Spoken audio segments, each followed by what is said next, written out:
Olá pessoal, seja bem-vindo ao canal XYZ da Engenharia, onde nós estamos fazendo um curso sobre o fenômeno dos transportes e já passamos sobre a introdução básica, falando sobre massa específica, peso específico, sobre densidade, viscosidade, e vamos entrar num dos pilares agora do fenômeno dos transportes, onde nós vamos tratar a estática dos fluidos.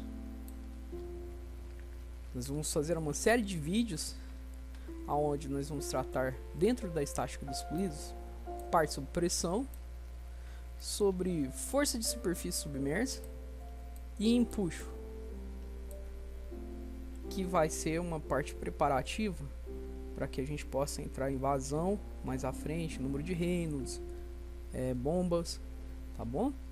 Então, se você ainda não viu as primeiras partes iniciais de fenômeno dos transportes que se encontra nesse canal, dá uma olhadinha aí, se você tem alguma dúvida ainda, tá bom?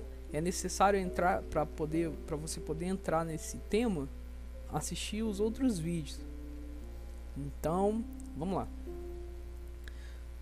Vamos começar a falar dentro do subtópico de pressão. Teremos alguns outros vídeos fora este, né? O que der para falar dentro desse vídeo aqui. Eu vou tentar encurtar o máximo possível e tentar falar sobre todos os temas. O que eu não conseguir, falo nos próximos. Então, nesse tema de pressão, nós vamos falar sobre pressão, logicamente, né? Teorema de Steve ou Steven, lei de Pascal, a carga de pressão, escala de pressão, barômetro. Logo depois vamos falar sobre medidores de pressão, escorrer um pouquinho sobre medidores de pressão. Bem, então vamos começar o assunto, né? Vamos falar sobre pressão. O que nós podemos tratar sobre pressão? Bem, se uma força Fn representa uma força normal que age sobre uma área A, como vocês podem observar aqui, ó, tem uma área, essa parte em roxo, e tem uma força Fn sendo aplicada sobre essa área. Essa força normal age num espaço infinitesimal, que seria esse quadradinho aqui, ó, que ela pode se expandir por toda a placa, imaginando como uma situação infinitesimal ou só um pedacinho pequenininho, né? A derivada da área, né? Nós podemos imaginar por uma derivada da força. A pressão será definida então como P igual derivada da força, tá? Sendo aplicada sobre a derivada da área, dependendo aonde ela estiver sendo aplicada nesta área. Logo, nós vamos fazer uma consideração, não se desespere, porque tem uma derivada aí, tá? A gente já vai fazer a integração e sair no cálculo com uma fórmula mais tranquila, como essa, tá? Então, fazendo a seguinte consideração, se F é uniforme por toda a área da placa, ó, repare que a força está sendo distribuída em toda a área da placa. A pressão, então, vai ser finita e nós temos uma fórmula que P igual a F dividido por A.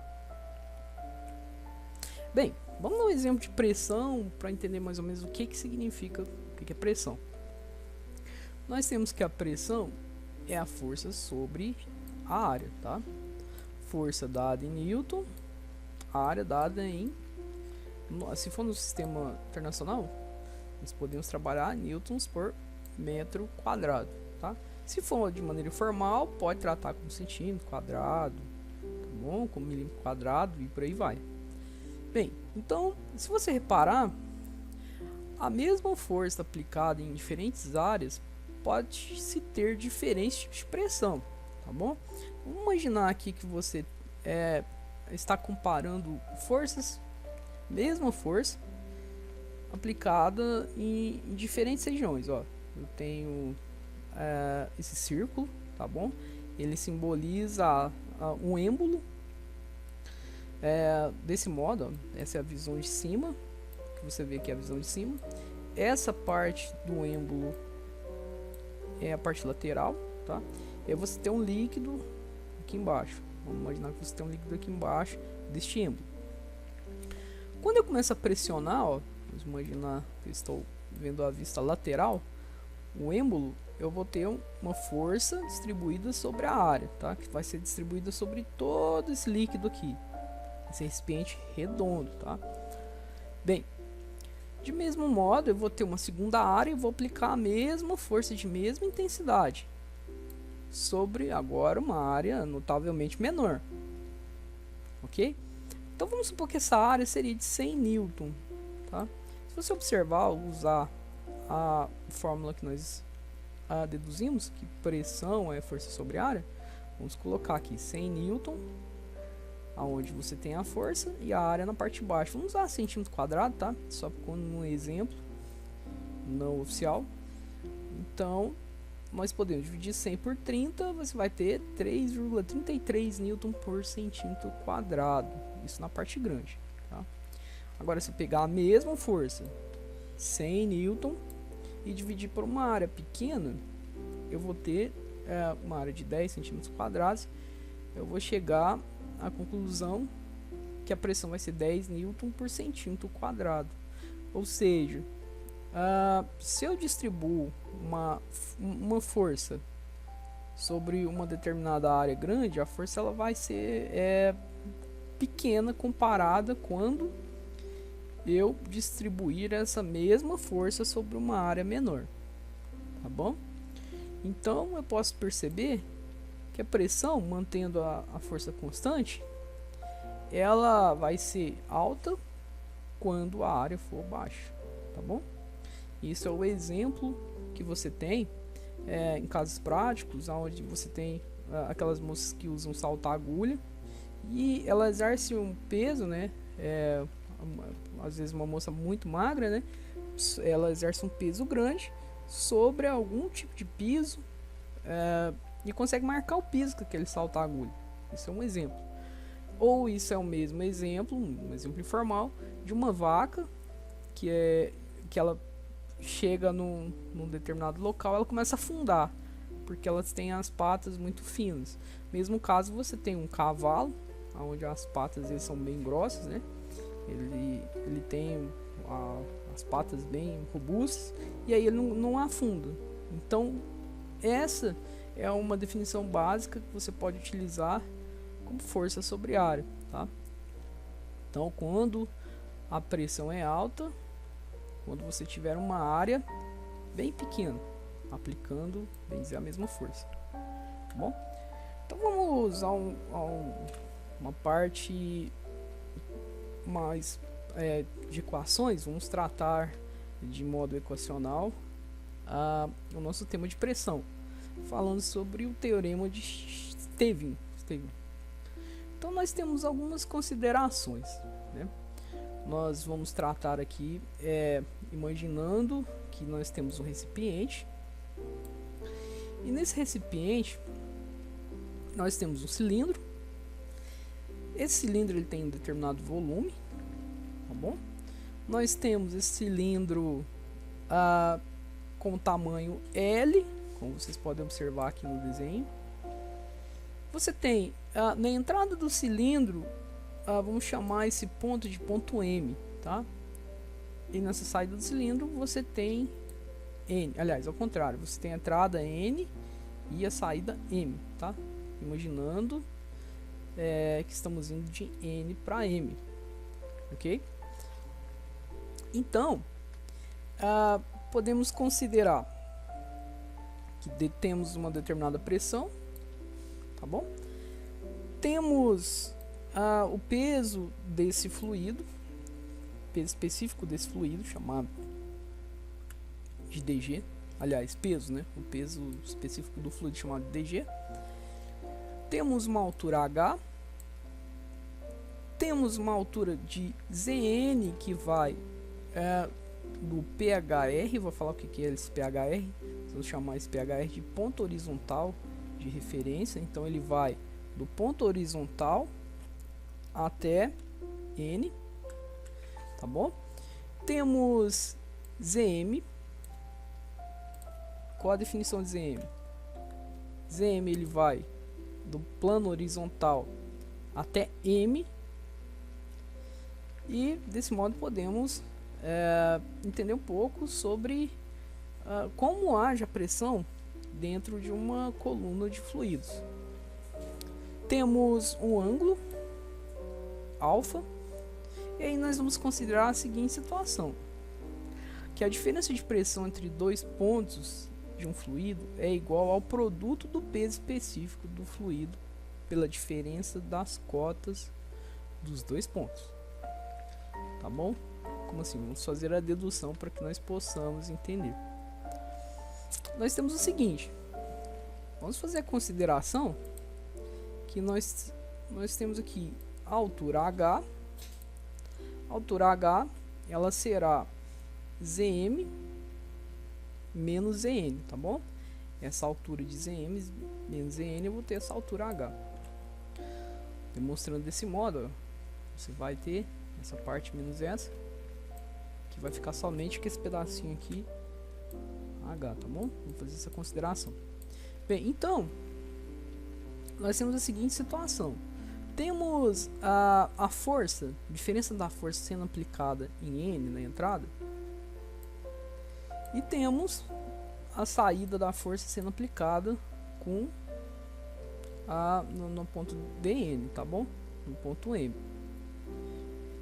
Então, essa força inicial vai ser a pressão de N vezes a área, como nós vimos lá no comecinho. E N, a força inicial, a pressão de M vezes a área. Vamos fazer a seguinte consideração, que a força ela é a integral da pressão vezes a área, tá bom? E aí nós vamos ter dg,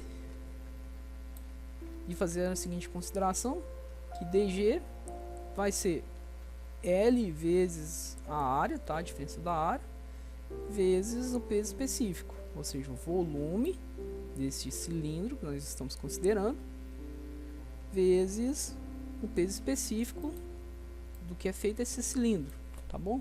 Vamos tomar aqui como peso específico, então. Bem, diante desse raciocínio, vamos considerar que o fluido está em repouso. Não existe nenhum tipo de força atuando sobre esse fluido, ele está estático. Ou, se tiver algum movimento, isso negaria a nossa hipótese.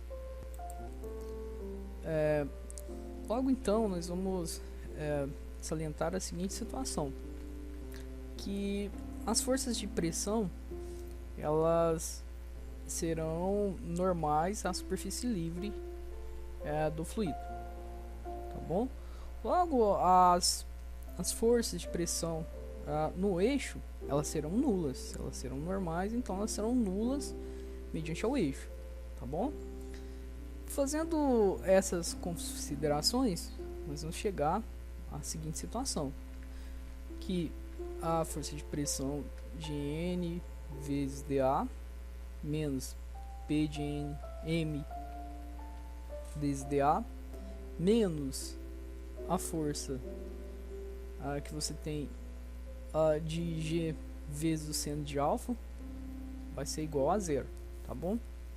Isso para que você tenha esse valor aqui, ele se transformou em seno, porque você tem uma inclinação, tá bom? Para que você tenha esse valor integral como uma normal, você tem o tamanho dele, então ele é calculado assim, desse modo, tá bom?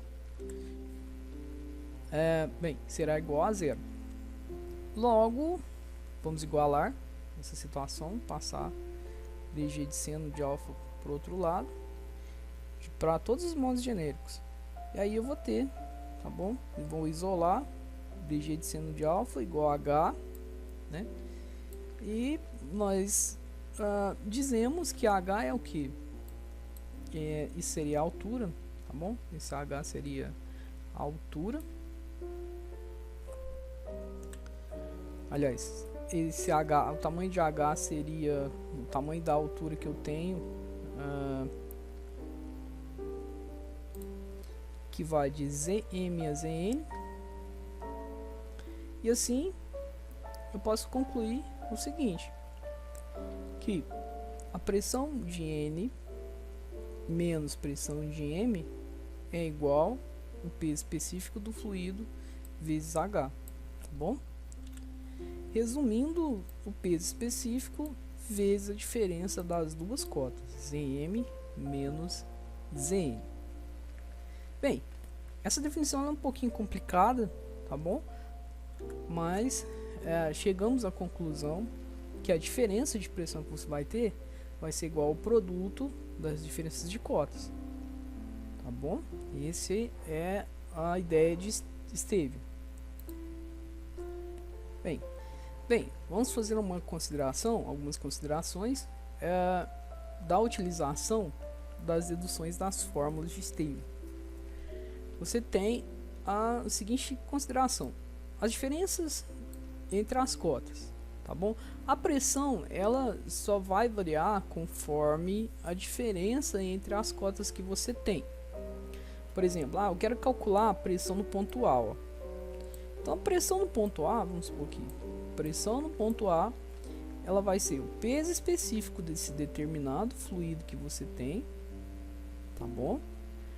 Pela diferença de cotas. Então tem Z1 que vale um determinado valor e Z2 que vale outro determinado valor. Utilizando o plano horizontal de referência, eu vou fazer um menos o outro, e aí eu tenho um cálculo de Newton por metro cúbico, aliás, quadrado, tá? Newton por metro quadrado ou Pascal, tá bom? Essa é uma das maneiras de eu calcular a pressão no ponto A, ou por exemplo, no ponto D, ou no ponto B, ou no ponto C, e por aí vai.